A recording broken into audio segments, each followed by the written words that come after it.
ces scènes supprimées auraient pu tout changer. Aujourd'hui, je vous montre toutes les scènes que Disney n'a jamais voulu nous montrer sur Cars. Vos films et artistes préférés vous dévoilent tout sur les couleurs du cinéma. La chaîne qui vous révèle les plus belles nuances du cinéma. Salut à tous les cinémaniacs, on est le mercredi 25 février 2026, il est 15h et vous êtes bien à l'écoute des couleurs du cinéma pour une nouvelle vidéo. Et oui, comme vous venez de l'entendre, effectivement aujourd'hui je vais vous dévoiler un assez gros rideau sur le film Cars, puisqu'aujourd'hui je vais vous montrer toutes les scènes coupées qui n'ont jamais été montrées dans le film. Et je vais vous le dire directement, heureusement que certaines n'ont pas été montrées. Parce que, vous allez voir, il y a de gros morceaux, hein, là je vous le dis. Alors, comment ça va se passer tout simplement cette vidéo? Alors, c'est-à-dire que avant de regarder les scènes, je vais un petit peu vous mettre dans le contexte, parce que je connais un petit peu le contexte de la scène, et puis on se la regardera tous ensemble, avant d'en faire un petit débriefing. Et sur ce, moi je vous donne rendez-vous sur mon ordinateur pour regarder la toute première vidéo. Donc on se retrouve pour analyser la toute première scène, et oui, comme vous l'avez vu, c'est une scène que j'ai dite parallèle, tout simplement parce que, eh bien, c'est un peu justement un parallèle de la scène d'intro dans Cars 1. Mais vous allez voir, il y a quelques trucs qui vont changer, et il y a une scène, enfin il y a une partie de la scène qui va vous faire un petit peu bizarre. Et sur ce, on est parti pour tout analyser.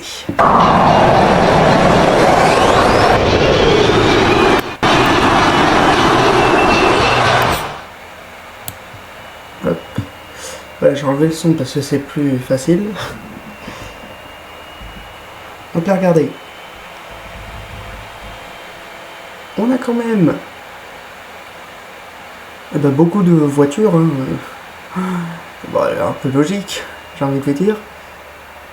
Donc on peut dire que la scène d'intro c'est à peu près la même, avec quelques exceptions.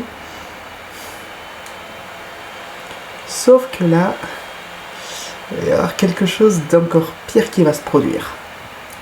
C'est-à-dire que dans la scène de base, on a Flash McQueen qui perd ses deux pneus arrière. Ah bah là ça va être encore pire, hein. Ça va être encore pire, je vous le dis. Ah non mais je vous le dis clairement, ça va être 2 fois pire. C'est-à-dire que là, regardez, il croit qu'il va gagner, sauf que cette fois-ci, il y en a un, et en plus, pour une fois, ça te fait dérailler. Et il y en a 2, il y en a 3, et il y en a 4. Ouais, il perd ses 4 pneus, pour une fois. Mais, il n'y a pas que ça. Non, parce que là, je vous jure... Ouais, alors cette scène parallèle, elle tourne un peu au fiasco, on peut dire. Parce que là, regardez, ce qui va se passer... c'est que là, voilà, les étages de son capot, elles sautent, et le pire, ouais, c'est que clairement là, son moteur essaye de se faire la malle. Non mais clairement, enfin, pitié, pourquoi Disney et Pixar ont eu l'idée de faire cette scène pour Cars, quoi, enfin... Et le pire, c'est que là, voilà... Bon, heureusement...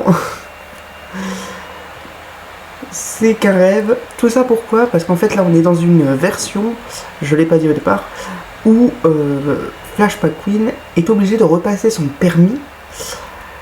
Ouais, il est obligé de retourner à l'auto-école. Et donc là, en fait, le shérif est en train de le réveiller pour justement le préparer à y aller. Mais voilà.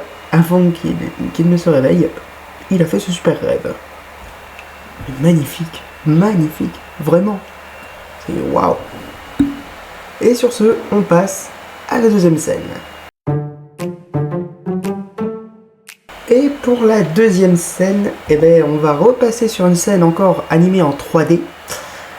Et là, ça va être encore pire que la précédente, vous allez le voir, puisque comme je vous l'ai dit, effectivement, là, Flash McQueen, il ne va plus être du tout le même. Effectivement, c'est un autre truc que nous sommes en train de regarder.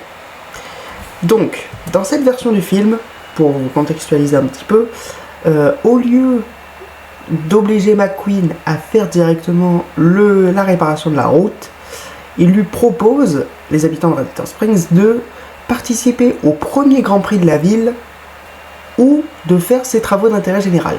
Et McQueen, il préfère faire ses travaux que de faire la course. Alors pourtant c'est quand même une voiture de course faite pour ça quoi, enfin déjà c'est un peu bizarre. Donc là, il est sur le point de dormir à la fourrière. Donc vu que j'ai pas mis le son, je vais vous dire un peu ce qui se dit. Donc là, il demande à Martin à quoi va servir, enfin à quoi va consister son travail d'intérêt général. Et Martin lui dit, ben je sais pas mon gars, il va falloir qu'attendre demain. Donc là en plus, il se retrouve tout seul dans le noir. Et là, il se retrouve directement dans un garage avec Martin, Doc Hudson et le shérif.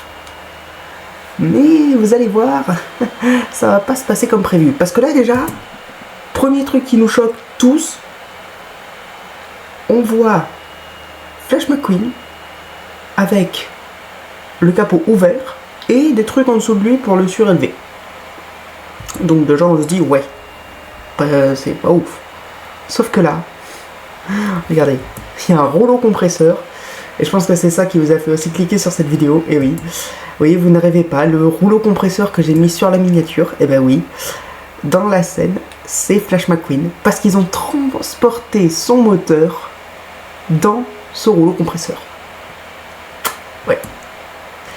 Ils lui ont clairement, on peut dire, volé sa vie. Et ça va pas s'arrêter là. Oh non.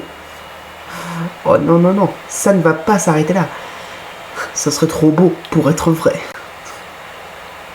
Donc là, McQueen, bien sûr, il essaye de s'enfuir. Je pense qu'on peut tous le comprendre parce que moi perso, si on essaye de me voler ma vie, ouais, c'est exactement ce que je fais, quoi. Je me taille.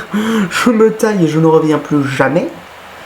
Donc là, le shérif, il fait en sorte que McQueen, eh ben, il commence son travail à réparer la route, en gros. Donc là, allez, je fais du goudron, mais en même temps, je trace les lignes jaunes. Sauf que là, il y a un petit problème qui va apparaître. Regardez, il y a quelqu'un dans le corps de McQueen. Mais c'est bizarre étant donné que McQueen n'avait plus personne dans sa carrosserie. Eh bien, c'est Martin. C'est Martin qui est dans le corps de Flash. Oui. Vous ne rêvez pas, il a volé son corps. Voilà. Non mais vraiment, je vous le dis, là, je sais pas ce que Pixar avait en tête, mais franchement, nous montrer des scènes comme ça, mais... En fait, c'est plus clair ce qu'on regarde, c'est un autre film. Mais un film d'horreur. Et encore, avec d'autres scènes que je vous montrerai après, ah, je peux vous dire, on n'est pas loin du film d'horreur. Hein. Non mais là déjà, enfin sérieux, se faire voler sa vie comme ça, non mais vraiment, mais c'est atroce.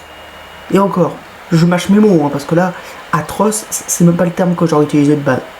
J'aurais vraiment dit un terme encore plus violent, mais je me retiens pour YouTube. Ouais. Ouais. Et là, le pire, c'est qu'en plus, McQueen, il se dit, enfin, Martin, il se dit, bah, vas-y, je me taille. Ok, donc là, clairement, tout va bien. Donc là, le shérif, bah, il lui crie un peu dessus. Mais vous allez voir, encore une fois, c'était un rêve. Ça fait 2 fois quand même, où dès qu'un truc fâcheux lui arrive, c'est toujours un rêve. Enfin, vous allez voir que les 2 autres, c'était pas des rêves. Oh non, c'était la réalité. Malheureusement. Oui, malheureusement. Parce que là... Donc là, il se réveille quand même dans ce garage alors qu'il était à la fourrière au départ, hein, je le redis. Sauf que là, il est vraiment dans son corps. Mais... Donc là, le shérif, il est en train de dire, non mais attends, on va le préparer du coup pour le travail. Et réaction totalement étonnante hein, de McQueen, je ne sais pas pourquoi il dit ça. Il dit, non, finalement, je préfère faire la course. Bah pourquoi mon gars? Ça te plairait pas d'être transformé en rouleau compresseur? Je comprends pas pourquoi, vraiment. Non mais sérieux, vraiment, en fait, si, ça comprend totalement, parce que après ce qu'il vient de vivre dans ce cauchemar, Tu m'étonnes qu'il ait pas envie de refaire la route. Vraiment, je pense que là, c'est mieux de courir, en fait. Ouais. Donc, on va quand même jusqu'au bout de la scène, mais dans tous les cas, c'est fini. Et sur ce, eh bien, on passe à la troisième scène, qui, vous allez le voir, est un début de scène assez spécial. Donc pour cette troisième scène, eh ben, alors cette fois on va tourner sur des scènes en 2D, donc encore en dessin, en ce qu'on appelle en storyboard. Et alors en plus, ce qui est cool, c'est qu'on a les créations de ces storyboards par Pixar, parce que oui, c'est vraiment des storyboards qui ont existé. Alors je me demande pourquoi Pixar a eu ces idées-là, mais bon, on va rien dire. Donc celui-là a été créé en juillet 2003, ouais, 3 ans avant la sortie du film, vraiment. Et donc, alors, en anglais, ce court-métrage, cette scène s'appelle Top Down Truck Stop. Donc en gros, l'arrêt au stand de camion, on peut dire. Mais vous allez voir, c'est une scène un peu bizarre, parce que je pense que vous vous souvenez tous de la scène quand Mac perd Flash McQueen dans le film original. Et bien là, c'est une scène, on va dire, alternative. Donc la scène, au départ, avait été totalement pensée autrement. Et bien voilà, c'est cette version qu'on va regarder. Toujours sans le son, bien sûr. Mais voilà. Donc on commence en voyant que on a une station-service avec plein de camions, voilà. Mac, il arrive, alors que dans la version originale, vous savez, il passe devant une station avec plein de camions, mais McQueen dit à Mac de ne pas s'arrêter pour continuer et pour aller en Californie plus vite. Oui, sauf que là, non, pas du tout. Parce que Mac, il s'arrête parce qu'il a plein d'insectes sur lui, là. Donc il dit qu'il va se nettoyer, sauf qu'en fait... Alors, j'ai pas mis le son, donc vous pourrez pas entendre. Donc, d'abord, McQueen dit que voilà, c'est nul parce qu'ils font du 0 à l'heure, machin, voilà. Et là, on se rend compte qu'en fait, Mac est venu plutôt pour se réveiller, puisqu'il dit qu'il a sérieusement besoin d'un double expresso diesel. Alors déjà, la blague était pas mal, mais oui, on se dit clairement c'est plus pour se réveiller que pour se laver, parce que bon, un double expresso, c'est pas avec un expresso que tu vas te laver, hein, c'est plus pour se réveiller. Mais bon. Donc là, voilà, McQueen, pendant ce temps, il attend, sauf que bon, Mac met du temps à arriver. Alors pourtant, dans la scène, ça a l'air d'avoir duré 3 secondes, quoi. Et alors là, par contre, je mets quand même une incohérence. C'est-à-dire que là, vous voyez le bouton à côté. Il appuie dessus, voilà. Là, il descend. Et ensuite, ça ouvre la porte. Ouais, alors, ça se voit que ça a changé, parce que logiquement, dans la version finale du film, quand il appuyait sur le bouton, c'était juste pour ouvrir la porte et sortir. Là, c'est le bouton pour descendre d'un étage et sortir. Ah oui, ça a changé un petit peu quand même. Donc, il n'arrive toujours pas à voir, et c'est là que les ennuis vont commencer. C'est là que les ennuis commencent, puisqu'il croise du coup des fans, qui d'ailleurs, ces deux filles-là s'appellent Mia et Tia, donc on voit déjà les prémices de certains personnages, quand même, parce qu'il faut savoir que Mia et Tia, pour ceux qui n'auraient pas vu le film, ont été gardées, mais ont juste été changées de couleur, parce que là, elles sont en jaune, alors que dans le film, elles sont de la couleur de McQueen, puisque ce sont ses plus grandes fans. Donc voilà. Donc là, il leur demande s'il a pas vu, si elles ont pas vu son camion, en disant quand même un truc pas très sympa, en disant que c'est un gros mec, pas très beau. Super. Franchement, la sympathie de McQueen, on l'a toujours. C'est waouh. C'est vraiment énorme. Donc, elles se mettent à rameuter plein de monde en disant que Flash McQueen est là. Et vraiment, les problèmes vont commencer à partir de là, parce que là, ils commencent tous à lui parler de sa dernière course, machin, à vraiment le valoriser, ce qui vraiment a le don de flatter son ego. Et pendant ce temps, eh ben Mac, on est vraiment en train de se rendre compte qu'il est plus là pour se réveiller que pour se laver. Ah oui, bravo le mensonge, bravo. Donc, il lui parle de leur phare, parce que bien sûr, on a quand même gardé cette idée du oui, mais dans tous les cas, une voiture de course, ça n'a pas besoin ça a pas besoin de phare, puisque dans tous les cas, tous les circuits de course sont éclairés. Ouais, c'est ça, ouais. Menteur.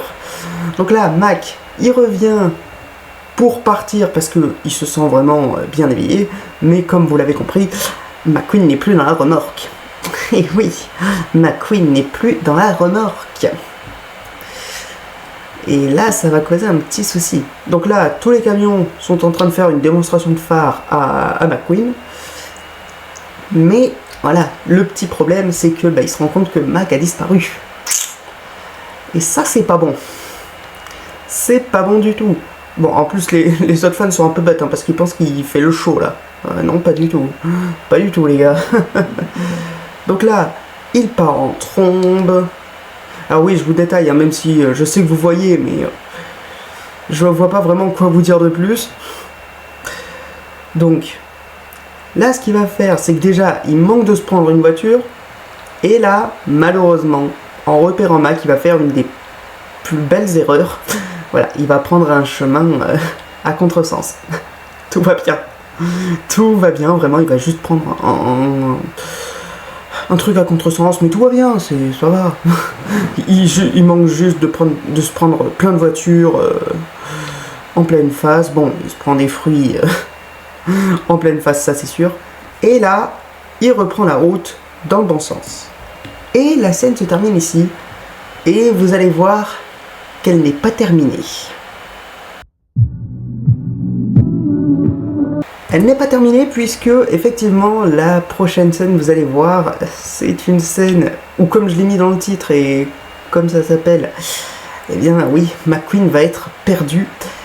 Et en fait, il n'y a pas vraiment beaucoup de contextualisation à avoir pour cette scène, puisqu'en fait, c'est juste la suite de la scène que nous venons de voir.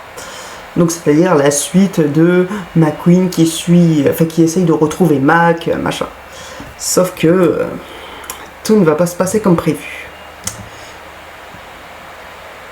Donc cette scène par contre a été réalisée en plus. Alors ça par contre c'est un peu bizarre parce que on me dit que la scène où Mac s'arrête au stand là et il repart sans McQueen a été créée en 2003 alors que celle-là a été créée en 2002. Pourquoi avoir créé cette scène en 2002 et l'autre en 2003? Vous auriez dû l'écrire en même temps en fait. Donc alors là finalement, cette scène est un petit peu parallèle, puisque d'un côté, là, c'est un petit peu ce qui se passe réellement dans le film. C'est-à-dire qu'à un moment, McQueen suit un camion en pensant que c'est Mac, mais finalement, en s'arrêtant à côté et en disant « Non, non, Mac, attends-moi !» Le camion lui dit clairement « Non, mais attends, mais pour qui tu m'as pris, là? Moi, je suis pas du tout celui que tu cherches, en fait. » Donc, voilà. En plus, chose très drôle par rapport au morceau qu'on a vu juste avant, il lui dit bizarrement d'allumer ses phares. Ouais, ça se voit que t'étais pas là, hein, parce que du coup il en a pas. Donc voilà. Donc McQueen reste tout seul dans le désert. Et oui, malheureusement. Là d'ailleurs, vous pouvez vraiment vous rendre compte que Pixar, ils se sont dit, allez vas-y, on va faire en sorte que cette scène soit pesante au maximum.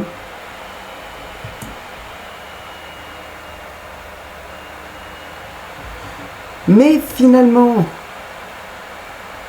alors bon, d'abord, il a un petit peu peur des bruits et tout, mais finalement, il aperçoit l'autoroute, donc il se dit, vas-y, j'y fonce. D'ailleurs, on verra quand même qu'il y a des flammes qui apparaissent quand il roule. Et là, déjà, on va commencer à voir que la scène est vraiment bizarre. Parce que là, du coup, il y a des lumières, il y a des nuages, pardon, qui cachent la lune, donc qui est sa seule lumière pour voir, hein, puisque je vous rappelle que pour la troisième fois, il n'a pas de phare. Et là, regardez. Ça, c'est immonde. C'est immonde, c'est... À quel point... là, vous voyez à quel point cette scène est flippante. Déjà, montrer cette scène... Waouh. Non. Donc là, à cause de ça, il se prend plein de choses. Et je pense que finalement, je vais pouvoir vous remettre un petit peu le son. Donc là, il finit par se bloquer dedans. Et je vous remets le son. Parce que là, je veux bien que vous profitiez du truc. Ouais. Je veux bien que vous essayiez de profiter du truc. Et là, je ne vais pas parler et vous laisser un petit peu profiter de la scène. Juste pour voir.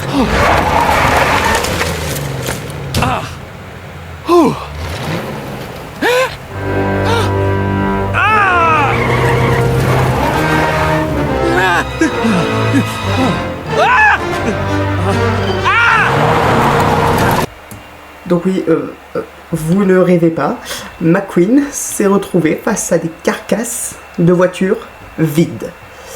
Oui, oui, totalement vides. Et franchement, il n'y a pas 36 000 questions à se poser sur pourquoi Disney a arrêté, enfin pourquoi Disney n'a pas voulu nous montrer cette scène. Bon, je pense que ça paraît un petit peu évident, non?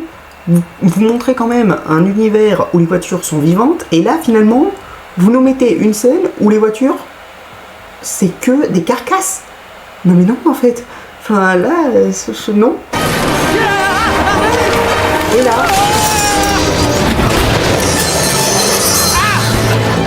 Regardez, il prend une carcasse avec des barbelés. Et là vous allez voir, je vous laisse encore profiter de la scène et ensuite je coupe le son. Mais là, vous allez voir, c'est un moment un peu flippant.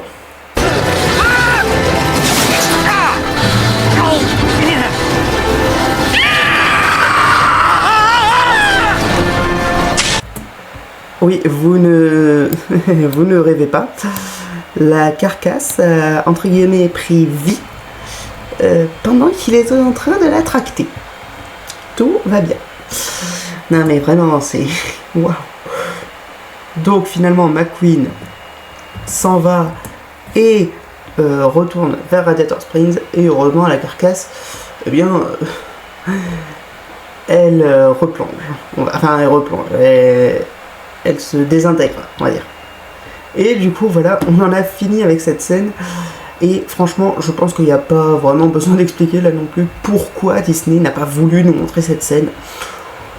Je pense que ça parle de lui-même en fait. Voilà. Et du coup, on s'en va déjà pour la dernière scène à analyser. Et pour cette dernière scène, alors on va passer dans une scène où finalement j'aurais bien aimé qu'elle soit là quand même pour nous montrer cette petite backstory, ou au moins que ce soit fait en court-métrage, tu vois. Mais donc on va aller sur une scène qui s'appelle les Motorama Girls, où en fait ça va raconter l'histoire de deux personnages. Donc pour ceux qui se poseraient la question, qui ne verraient pas très bien, cette scène a été créée en septembre 2003. Donc elles ont quasiment toutes été écrites, enfin tout été réalisé vers 2002-2003. En même temps c'est un peu logique parce que le temps après qu'ils animent tout ça en 3D et tout, ouais, fallait du temps, donc c'est peut-être un peu logique aussi. Donc cette scène commence à Radiator Springs lors d'une soirée. Donc voilà, Flo est en train de chanter et de danser avec plein de trucs. Et tout simplement ce qui va se passer, c'est que McQueen, donc, qui est à côté de Ramon, hein, vous le voyez, va lui demander, mais attends, mais Ramon, comment t'as su que c'était elle, la femme de ta vie? Et donc là, il va lui expliquer qu'en fait, eh ben, c'est arrivé, on va dire, par hasard, parce qu'un jour, donc, un camion transportant les filles d'un show qui s'appelle Motorama est arrivé en ville. D'ailleurs, petite parenthèse, sachez que Motorama, eh bien, c'est un événement qui existe réellement, mais pas artistique ou quoi, c'est juste que, en fait, c'est le nom du salon de voiture qu'ont vraiment organisé les créateurs de Pixar après avoir fait ce film. Oui, ils ont vraiment organisé un salon de vieilles voitures, je crois, en l'appelant Motorama. Quelle belle référence. Donc voilà, on voit que, bien, elles sont toutes arrivées en ville, machin. Alors je crois que c'est le camion qui avait un problème, ou la chef, enfin je sais plus quoi. Ah si, non, si, c'est juste que la chef se trouvait pas... enfin, elle était malade, ou je sais plus quoi. Donc finalement, ça a laissé le temps aux 4 filles, je crois qu'elles étaient 4, de s'amuser en ville. Et à un moment, elles viennent tous chez Ramon pour se faire relooker. Mais vous allez voir, tout ne va pas se passer comme prévu. Donc, il relook la première, voilà, en lui ajoutant des bandes personnalisées, waouh.